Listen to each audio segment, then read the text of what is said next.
Thank you and welcome back. I hope you're enjoying the sessions and getting lots of valuable information to apply to your businesses. We have another great panel discussion in store for you, but first, I want to have a few housekeeping items to share. Learn the secret sauce for launching and scaling a food brand from successful entrepreneurs and finding your flavor, building businesses and success in the food industry, hosted by McDonald's. That takes place at 2:15 p.m. in room 120 ABC on the first floor.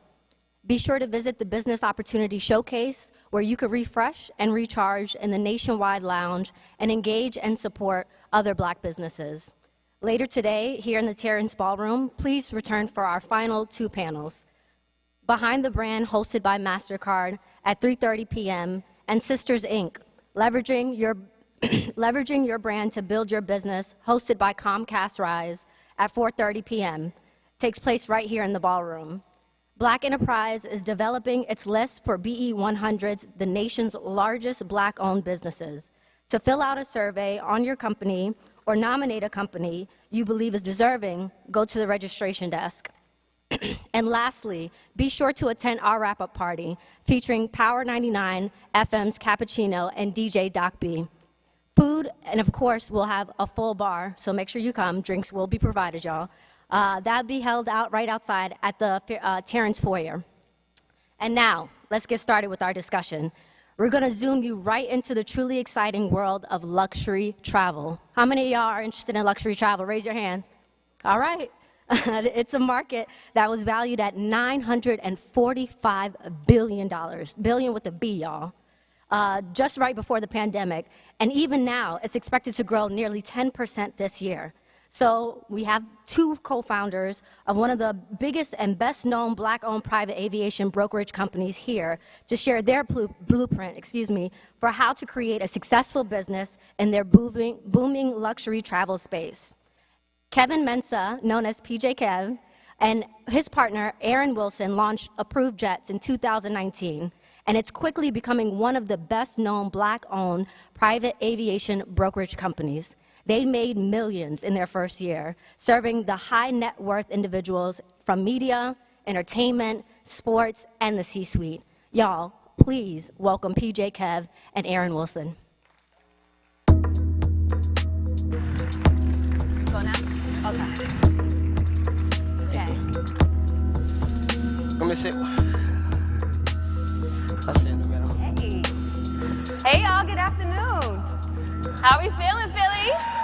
Philly, what's up? Cut up. Good afternoon, Philly.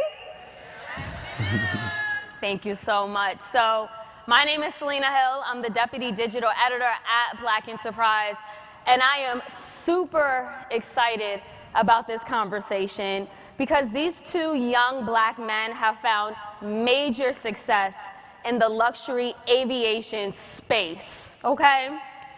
First, we have Kelvin Mensah, who is the celebrity private jet broker, best known as PJKev. How you guys doing today? Give it up, give it up, give it up. He flew here in his jet just for this, so you gotta give it up, okay? And Aaron Wilson, who is a serial entrepreneur, venture capitalist, published author, and the CEO and a board member of EonXI. EonXI. EonXI. Okay, you got it. Give it up for Aaron. Now together, you two founded Approved Jets, which is a global private jet charter company specializing in sales, leasing, management, and charter sales. And Approved Jets is one of the most well-known Black-owned private aviation brokerage companies in the industry. So they service athletes, doctors, attorneys, major record labels, and musicians. And I'm super excited because we need the blueprint for how you started Approved Jets and found so much success in this space. And I want to start this conversation with you, Kev. Mm-hmm. You grew up in the Bronx. Yeah. Shout out to New York. Yeah. Any New Yorkers in the building? Sure. Okay. And you love playing basketball. Yep. Regular kid. Mm-hmm. And you ended up becoming a private aviation specialist. We have to start there. For sure. How did that happen? I have an interesting story because when I started, basically, it wasn't any, people of color in the industry.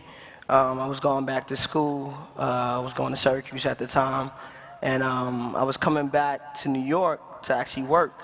And I always wanted to do like, something in the luxury department, but I love to travel. So basically, when I went to New York, I was into, luxury real estate. I started finding out what is the biggest real estate companies out there, and I found a company called Douglas. And I was like, well, if I could be in this industry, maybe it'll help me, later on down the line, meet someone in the travel industry. That was just the way I was thinking. But make a long story short, I met someone by the name of Webstar, and he helped me actually introduce. Shout out to DJ Webstar. We not going to Chicken Noodle Soup. Remember that? Shout That's DJ Webstar. Okay, so Web introduced me to a guy named Angelo at the time, and he had a company called Royal Jets. And basically, I started to learn the industry with him and basically the ins and outs of the private aviation industry. And that led me to basically, find my niche and find my passion when it comes to travel. And I was like, well, if I could really lock in and have the mindset and really focus on the private aviation industry, I think I could be, basically the biggest, private jet broker out there. And I found a niche because I love to travel, and I love the way how, when it comes to customer service, taking care of people. So this was like the perfect niche for me. I mean, you just make it sound so casual. Like, I mean, I get it.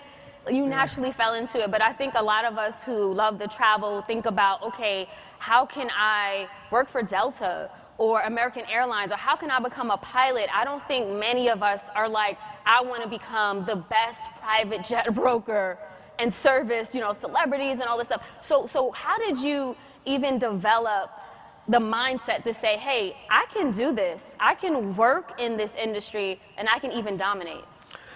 To be honest with you, you have to, I won't say program your mind to do something that you want to do, but you have to believe in yourself. A lot of people, when I first started, didn't believe in me and didn't believe that I can accomplish something like this.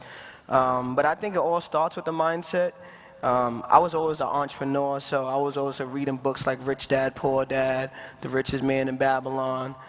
Some of my favorite books, and it basically just shaped me of how to basically look at things a little bit different. But I think it just all starts with the mindset, and if you love to travel like I do, just find a niche, and it's all about building relationships as well. I always tell people that, relationships is more important than money. So that's my motto, is that, if you have the right relationships, you don't really have to spend any money, because relationships could take you places that money can't. Amazing. And speaking of relationships, you two have a business relationship. So we need to talk about how you created PJKev Approved and Approved Jets, which has, been a very successful company. How did that come about? For sure, for sure. So the way everything transpired, so Kev and I, we met at a technology company. I was operating as a strategic advisor to the CEO. Kev was the head of sales, crushing it. And one day, because things were going well, but one day Kev was like, yo, man, we should do our own thing, right? Quite frankly, I have an appetite for risk, but I also am quite risk averse. But Kev was like, nah, man, let's go out there, let's do it. So we eventually made our exit. And at that point, started PJKev Approved and Approved Jets, and the rest was history from there. For sure. Now, did you have to raise capital to get into, to start this company? So it's interesting, right? Because when you think about any kind of industry like private aviation, it's a luxury sector, a luxury market, so it's always going to be capital intensive and resource intensive. But what we did was we positioned the company as an assetless business.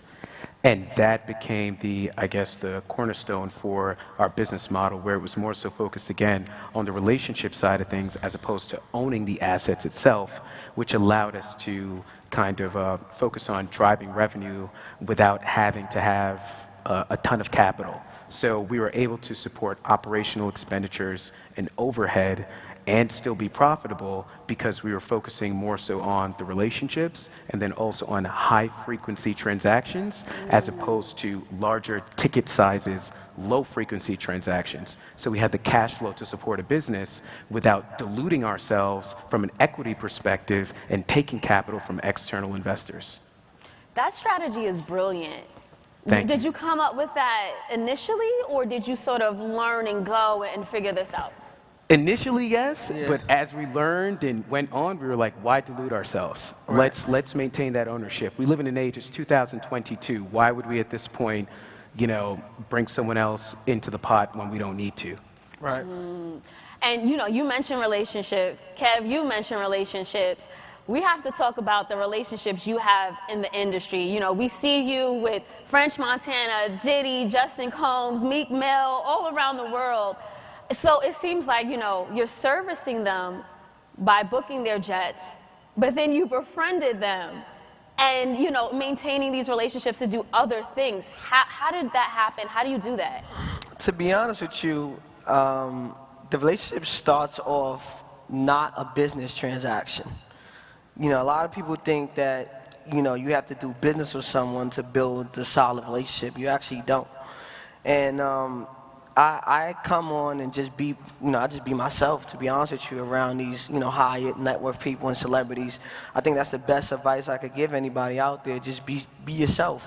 And they just love you. And they will love you. And if they don't love you, make them love you. You know what I'm saying? So I think, just basically just becoming yourself, I think not overreacting, staying humble, staying calm around any situation is always my best advice as well.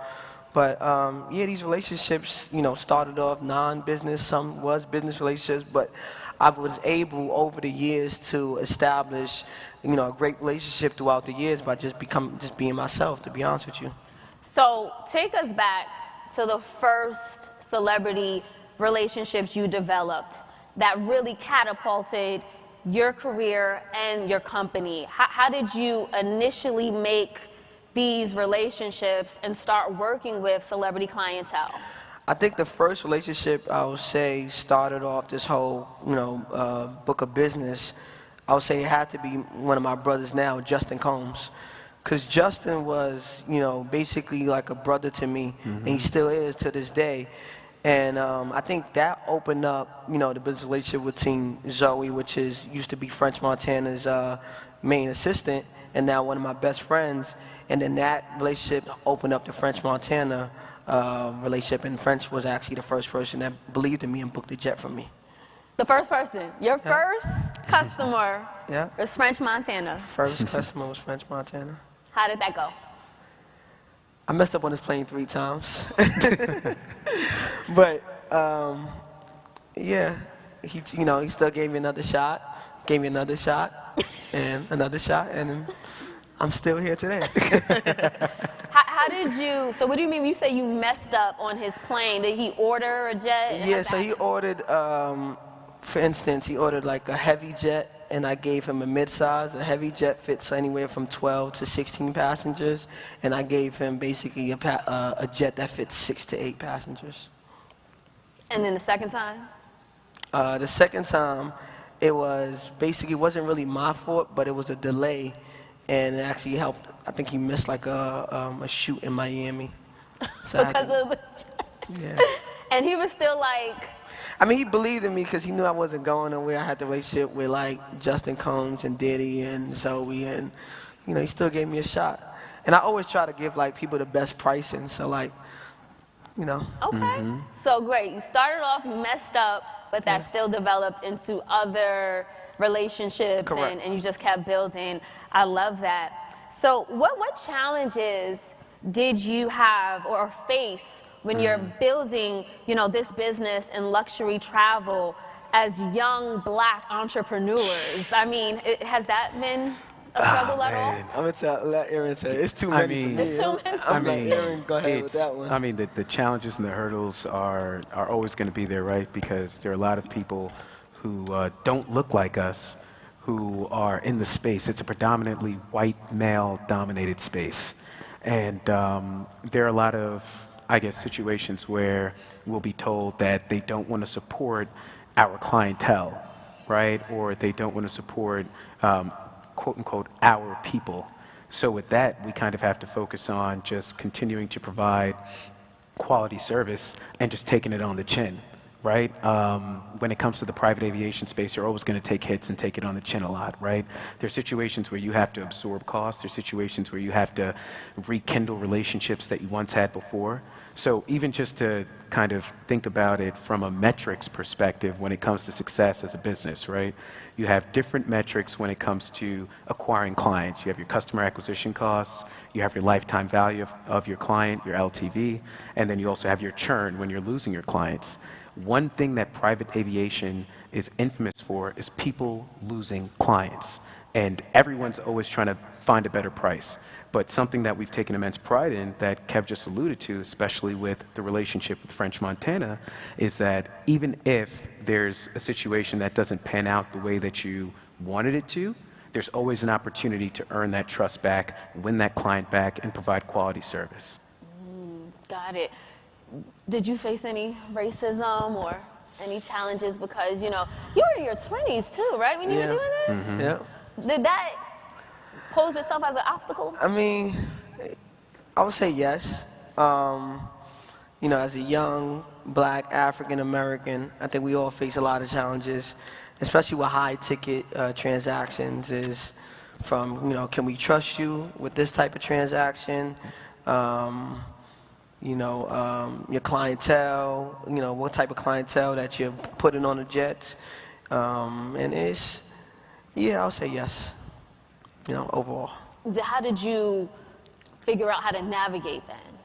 I think, you know, just basically, you know, providing great, excellent customer service. Mm-hmm. I believe in, you know, if you provide great service, they could say anything about you, but they can't talk about my service or business.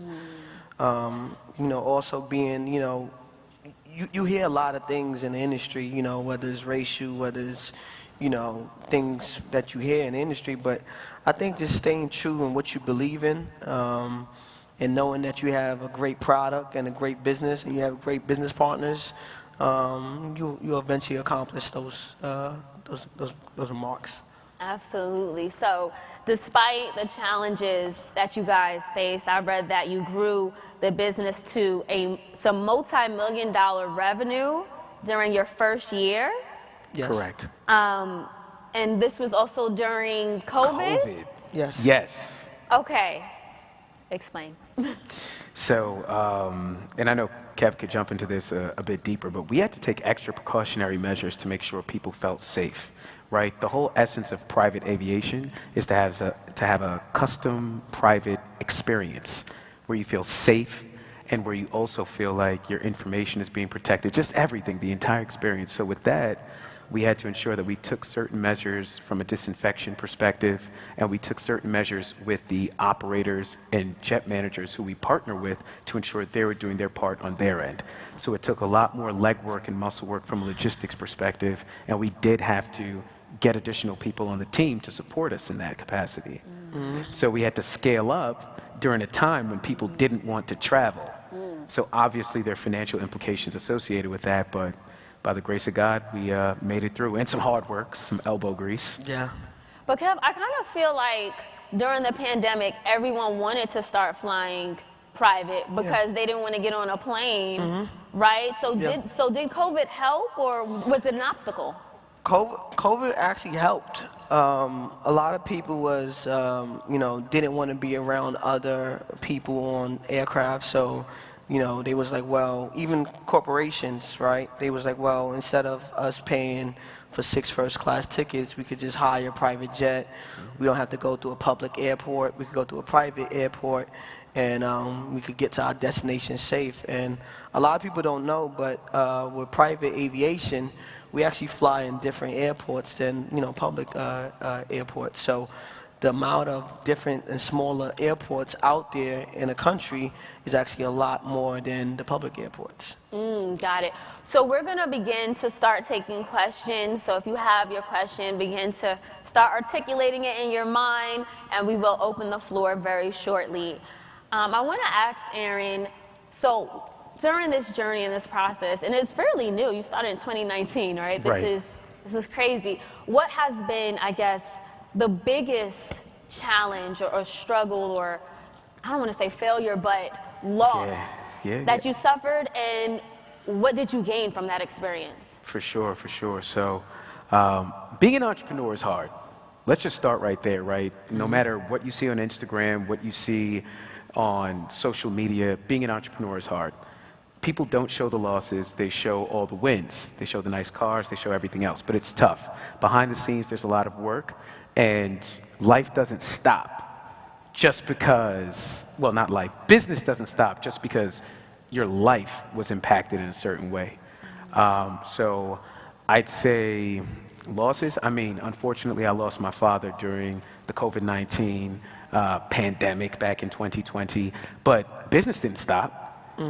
Still had to close deals, still had to grow, thrive, improve that bottom line, increase the top line, drive transactions, etc. So I'd say one of the biggest takeaways that we definitely learned was when it comes down to being successful in business, if you're not focused on remaining task-oriented, if you're not focused on prioritization, if you're not focused on being top of mind with all of your clients or your prospective clients, you're losing. There's always someone out there trying to take your food. And the problem is, everyone is so gung-ho about instant gratification that we're not focusing on nurturing the most important thing that leads you to the bag. Relationships, again. Everything is based on solid relationships, and it's based on value creation. If you're not valuable, why would people do business with you? If you don't work hard, why would people do business with you? If you're not likable, why would people do business with you? So those are a few key takeaways that we were able to, see upon our journey. I'll never forget, a great businessman once told me that people do business with people they like. And, 1000%. To the earlier point you make, Kev, you're making all those mistakes with French, but he took a liking to you. You're relatable. And that developed into other celebrity relationships. I've read Khloe Kardashian and everybody else that just kept building. But Aaron, before we move on, when you mentioned the loss of your father, and I'm so sorry to hear that. Thank you. How do you, as an entrepreneur, as a businessman, navigate when you're grieving? Did you take time off? Did you push through? Man, I mean, I'll be brutally honest. I didn't take any time off. Okay. I mean, unfortunately, I'm just programmed a certain way. Fortunately, unfortunately, right? But I wouldn't recommend that for everyone. Everyone's different. So if you have to take a step back so that it does not impact your performance or your relationships, take that step back. But if this could serve as a segue for you to be able to grieve because your drive and your motivation and your inspiration and your aspirations that you have to succeed assist you with grieving, then do it, because that's what definitely helped me. That's so important. Thank you for saying that. Before we open to questions, I know Approved Jets is blossoming and building. I know you have a lot of ventures in Africa. I know you two are working on Web3. You were telling me how you have approved art, approved experiences. Can you tell us about some of the new ventures that you're working on, new businesses, everything you have coming up? We have approved experiences. Aaron and I decided to basically, we've always been doing like yachts, luxury car rentals, villas. So we decided to put a business together where we just combine jets, cars, villas, ground transportation all in one and call it approved experiences. Because by the way, everything you're doing is an experience, right? Getting on a jet for your first time, going down to Miami, getting on a yacht, that's an experience, right? So we decided to put together a business plan, and we're going to be launching it close to this year, called Approved Experiences. Back in Africa, I have a lot of real estate I'm developing. I'm actually building a 15-unit apartment complex right now. Oh, what part of Africa? Ghana, where I'm from. So I'm from Ghana, West Africa, if anybody knows about Ghana. Ghana stand up. You know what I mean? So Ghana's on the rise right now. I'm also doing a lot of entertainment back home in Africa as well. I have a company called Upfest where we bring basically different concepts when it comes to concerts. Last year we had like swimming pools as the tables. What? Yeah. How'd that work? So basically we build out of wood. We build like a swimming pool and then we put the table in the back. If you ever go on Instagram, you can just type in Upfest Ghana 2021. We're going to be launching again this year in December. Looking to bring out, you know, some great celebrities and some great people to Ghana. I'm also doing a lot of stuff with Web3 and EonXI, which is our venture side of the company. We just have a lot going on. Yeah. A lot going on. Yeah. You have And I will say, with approved experiences, one thing that we wanted to make sure that we addressed, right? There's a very niche market that you know, gets involved in the private aviation space, right? Because it's super capital intensive. We're not coming from super wealthy backgrounds where everything was handed to us and things of that nature. So approved experiences was an opportunity for us to appeal to a broader and more diverse audience that we could tap into that, you know, is a lot more relatable to where we come from, right? So that was one thing that we were super adamant about. And then, yeah, on the Web3 side, we're doing a lot of exciting things over at EonXI. Shout out, Sherrod. So what we're doing is a lot of stuff in immersive tech right now, specific to like the metaverse and things of that nature. And you might just see an Approved Jets metaverse experience coming your way soon. Okay. Yeah. I love it. I love it. You guys have so much going on. Thank you for making some time for us here at the Entrepreneurs Summit. I do want to open up the floor to questions from the audience. I believe we're passing around a microphone. Is that how we're doing it? Let's raise your hand if you have a question. And then, oh, there you are. Okay, so come to the microphone if you have a question. Good afternoon. And then also, please state your name and get directly to the question, please. Good afternoon, David Jenkins. So you told us a little bit about kind of the inception of this, right? How you became very successful. But it seems to me that the start was leveraging your contacts and leveraging the people that you knew around you. If you could kind of talk to us about how that felt, how you got the courage to sort of say to those who you knew, here's where I'm going and how do I get there? I'm sorry, say that one more time. I heard you say that you leveraged contacts of yours to begin your business, right? So Right. you knew Diddy's people, you knew this, that, and the other. How did you, in your mind, conceptualize, here's how I go with this concept, right? Because it seems like everything else is an arc of using the connections which you already had. So if you could tell us more about that, so that we might be inspired to do the same. And you want to take that off first? For sure, for sure. So, and that's a great question, David. So, as it pertains to like connections and your network and all that good stuff, ultimately, you're not going to know everyone who you need to know in order to get where you need to go, right? It starts with at least identifying that first person who could operate as that segue so that you could kick down the door. In this instance in particular, Kev had that relationship with Justin, and I'll let you speak on that a bit further. But Yeah, like, so I had that relationship with Justin through Webstar. I was in a song called The 5000 a couple years That was back. my dance too. I don't know if everybody remember 5,000 and But Bad One. Basically, I always believed in myself and anything I do. Shout out to my mom. My mom is here. She's supporting everything I do now. But I always believed in myself. And my mom would tell you, I'm kind of like stubborn when it comes to like somebody telling me I can't do something. I always try to like outdo them. And I think for you, you just got to believe in your concept and you got to leverage your relationship. And you don't know where your relationship is going to come from that's going to change your life. I think that's important too. Just treat everybody the same because you don't know where the relationship is going to come from. I didn't know Justin was going to introduce me to Zoe. Zoe's going to introduce me to French. French going to introduce you to the Kardashians. I didn't know that. So I think treating everybody with respect and yeah, just believing in your vision. It will happen for sure. If you believe in yourself, it will happen. I hope that answered your question. Next question. Afternoon. My name is Meg Allen. Kev, Aaron, thank you for all the gems y'all dropping up there. You spoke about your time in 2020. It was a big year for everybody. The pandemic hit. I'm the founder of DAP Hand Sanitizer, and I know the precautionary measures you all took to grow your business during a tumultuous time. I as well did that. I represent a company that has less than 3% African American ownership in the PPE space, and I'm the founder, owner, and I manufacture hand sanitizer, and I would love to be your supplier on your jets if that's okay. We can talk about that. Yeah, we could talk. Let's definitely do that. Congratulations on that, too. Thank you, man. Thank you. Keep doing it. Hi, how are you? My name is Marquita. First off, congrats, King, on everything that you guys are accomplishing. It's really hard out here, especially for our community. So my question is, you stated that you started off as an assetless company, right? Correct. No Correct. jets, any of that.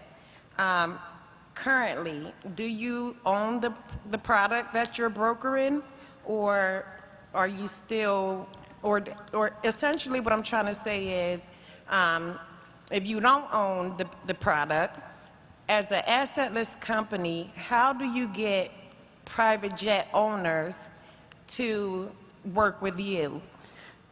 For sure. That's a good question. You're trying to get That the is. sauce. That is. That's a good question. You're trying to get the R&R. sauce. That's a great question. Relationships and So reputation. basically, there's softwares out there, and there's different programs that you can use.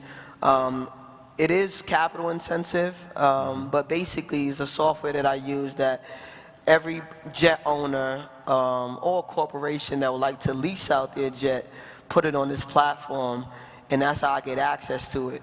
I also, I've been doing this for 10 plus years now, so I also do a lot of traveling, and I fly private a lot, and you meet different private jet owners, and once they hear what I'm doing, and I can basically offset their costs, they're all about saving money. All rich people is about saving money. So if I can overset their costs when it comes to chartering out to my clients, they'll love to charter with me. But that's a great question. I think, you know, I hope I answered your question. Yeah. He said, what's the name? He said, what's the name of the software? I mean, can I do that? We'll Can you talk. disclose or no? We'll talk one-on-one if you're really interested. It costs though. All right. So just bring out the Amex, bring out the checkbook. Peace, appreciate the knowledge. My name is Story King Brent. I own a company named Immaculate Travel Worldwide. What I wanted to know was, how did you initially approach your pricing strategy? Did you go from a percentage, or did you go through a flat rate? You want to answer? When it comes to jets, they're priced per hour. So it's a little bit different of how you price a normal product, if that's your question. But the jets are priced per hour because there's a certain cost that me and you basically that's a fixed cost. I can't change that. However, right now, jet fuel is at an all-time high. As you know, fuel is high. So the cost of fuel is high. So basically, jets are high right now. But we priced it at a percentage, but we try to be as feasible and try to beat the competitors. Yeah. Hope that answers your question. So just to piggyback on that a little bit too, market research is going to dictate your competitive pricing, because you don't want to be, ridiculously higher than your competition, and then you also don't want to be like ridiculously lower, because it's going to impact your margins. And then furthermore, something else you want to keep in mind with private aviation is that there's a certain amount of fuel that you need just to get in the air. Right. So certain trips are going to cost you a lot more than you would typically think, even if it's a shorter leg, just because you have to get into the air and you're taking a bigger plane into the air. So just a few things to keep in mind regarding your pricing strategy. How you guys doing? How you doing? Doing well, man. Yeah, I was just curious because in a room full of entrepreneurs, I know we're all dreamers. And two things. I wanted to know what you guys' next big, dream is to conquer. But since we're all dreamers, have you guys had any cool moments where your dreams kind of blended in with your reality? What do you do? Have my dreams blended into reality? Yeah. I'm living every day. I think, you know, sometimes I go in the room and I think about things that I don't know if I can accomplish it, but I still dream it.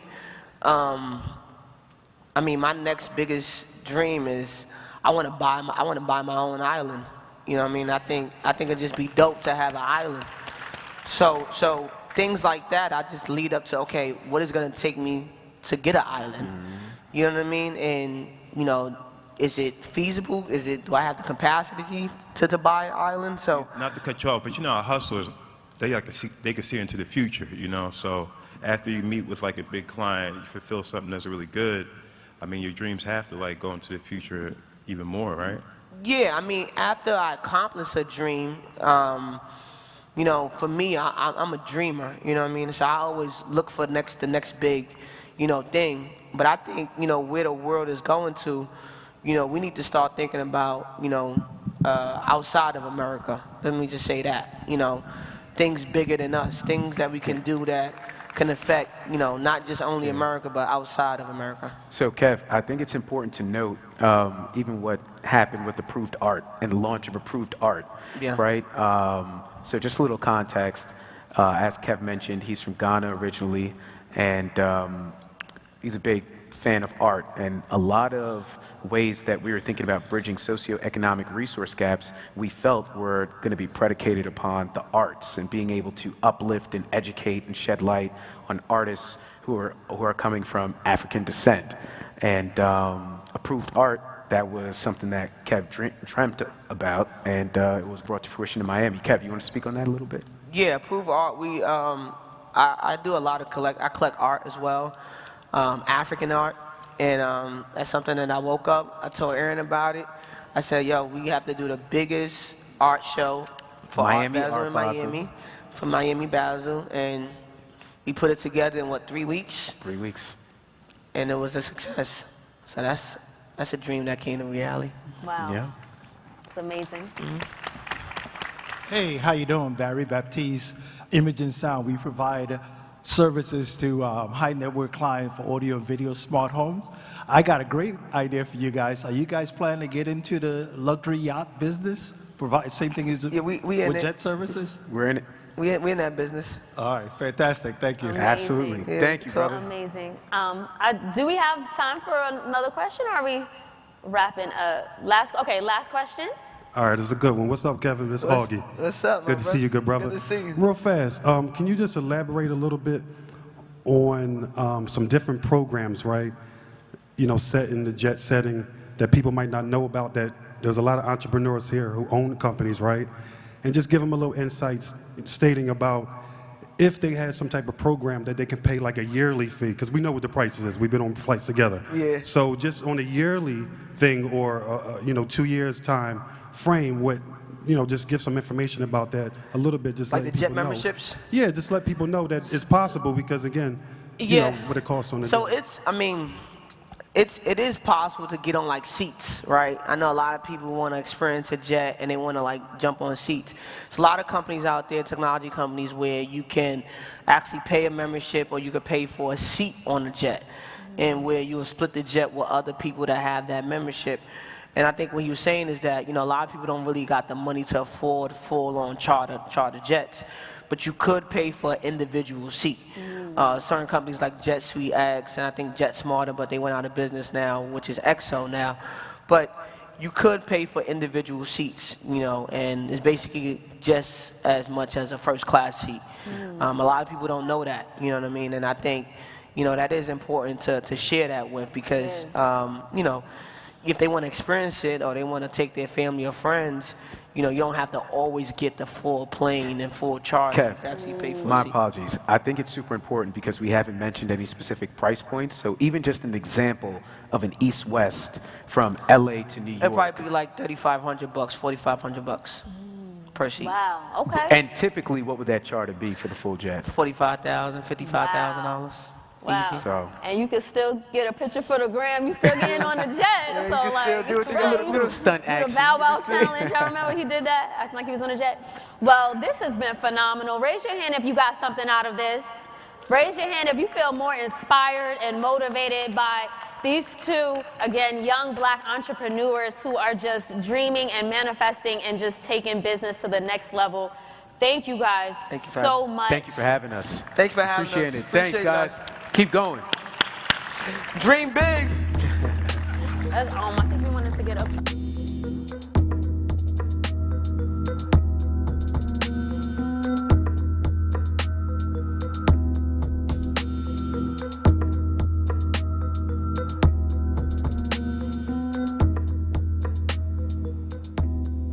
Thank you. Everybody, let's give another round of applause for PJKev, Aaron, and Selena. Thank you so much for being here for this informative session. We will return to this ballroom at 3:15 for our final panel of the day and our discussion of the day. Enjoy your sessions, and we'll see you again soon. Bye, y'all.